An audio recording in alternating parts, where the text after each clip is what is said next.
বেশ কিছুদিন হচ্ছে আমি সকালবেলা করে অনেকটা দেরিতে ঘুম থেকে উঠছি। ওই ৮টা সাড়ে ৮টা মতন বেজে যাচ্ছে।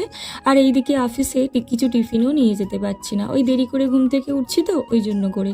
আর ওদের থেকে প্রতিদিন হয় টিফিন শেয়ার করে খায় আর না হলে টিফিন অর্ডার দিতে হয়। আজকে আমি হাতে অনেকটা টাইম নিয়ে উঠেছি, একটু টিফিনও বানাবো আর বাড়ির কিছু কাজও করে রাখবো। সো হ্যালো এভরিওয়ান, আমি সালেয়া চলে এসেছি নতুন একটা ভিডিও নিয়ে। আচ্ছা, তোমাদেরকে বলে রাখি, এটা হলো শনিবারের ভিডিও। আমি একটু কাজের চাপের জন্য ভিডিওটা পোস্ট করা হয়নি। কালকে রাত্রেবেলা এডিট করে রেখে দিয়েছি আজকে তোমাদের সাথে শেয়ার করব বলে। আমি ওই রাত্রেবেলা করে ভিডিওটা এডিট করে রাখি আর সকালবেলা করে ভয়েস দিয়ে নিই।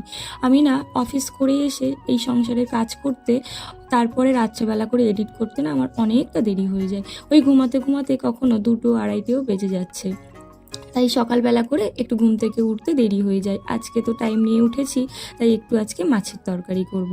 ও আমার হাতের এই মাছের তরকারি খেতে বেশ পছন্দ করে। আর আমাদের এই গরমের সময় একটু পাতলা করে মাছের ঝোল করতে বেশ ভালো লাগে, কখনো ঝিঙে দিয়ে বা ডাঁটা দিয়ে, এই সাথে যদি একটু বড়ি দেওয়া যায়। পাতলা মাছের ঝোল খেতে তোমরা কে কে পছন্দ করো আমাকে কমেন্ট করে জানিও। কিন্তু ওর আমার হাতের এই মাছের ঝোলটা খেতে বেশি পছন্দ করে, তো তাই আমাকে বলল ঝিঙে রেখে দিয়েছি আর সাথে মাছও এনেছি, কালকে একটু তুই মাছের ঝোল করিস।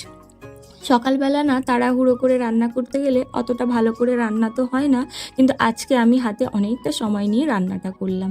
আর সত্যি বলতে এই গরমের মধ্যে একটু পাতলা কোনো মাছের ঝোল বা সাথে একটা গন্ধরাজ লেবু বা একটু মুসুর ডাল হলে আমাদের খাওয়াটা তো বেশ জমে যায়।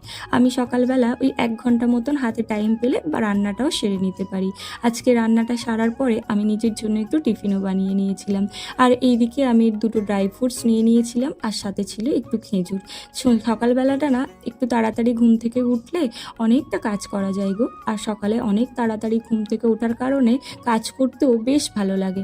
আমি একটু দেরি করেই ঘুম থেকে উঠলে তেমন কোনো কাজ করতে ইচ্ছা করে না। ওই আজকে যখন তাড়াতাড়ি ঘুম থেকে উঠেছি অনেকগুলো কাজ এগিয়ে দিয়ে গেলাম। চলো আজকের ভিডিওটা এই পর্যন্ত, দেখা হচ্ছে নতুন কোনো একটা ভিডিওতে। গল্প কিন্তু আরও করবো তোমাদের সাথে। Thank you.